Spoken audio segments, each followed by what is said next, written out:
Yun guys, matukumal ngayon. Uy! Uy! Bakit nakaubad ka? Bawal dito yung mga matikitang ka. Oo, matitikitan. Oh, Kaya naman sa Excel. sino Edsel? Sa Mandaluyong? Kahit na magsama kami sa kalsada noon. Hubad kami, suntukan. Si Edsel, yung taga Mandaluyong, nag-costume ng prisa. Kasi yung ano, Matitikitan kayo, bawal yan. siya lang. Bakit? Hindi siya hari ng Pasig. Oh, Pare. ganun ba? Teka lang, may damit dito. Ito, magdamit ka. Hawakan mo to cellphone ko para makapagdamit ka. Dado. Ako nga pala, wala maghawak nito. Ayan, susuotan kita ng damit. Teka. Oh guys, nakaubad si Idol. Oh. Suotan natin ng damit. Bata na to.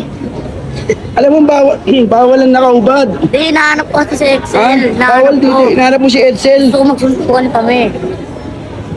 Baka hindi mo kayanin yun. Nagkukosyum ng prisa yung malakas yun. Ang mukha nun, di mapagkakatiwalaan eh. Tsaka maraming tropa yun. Kahit tawagin pa niya, buong pamilya niya. Weh, Lahi niya. weh. Oo. Sige ha, sasabihin ko kay Edsel din nga. Tsaka ano, alam mo kung ano lamang mo doon? Ano? Supot pa yun ko, tuligan eh. Oo nga eh, tsaka kalbo. Pakita natin. Wag. Di nga, totoo. Kahit magubad kayo ni Edsel, ayos lang sa'yo? Oo. Hindi kayo matitikitan? Oo. Bakit? Ano sa palagay mo? Kasi no. Basta dito kami sa Pasig. Okay. Sige, padayuin natin. Sige. Sige.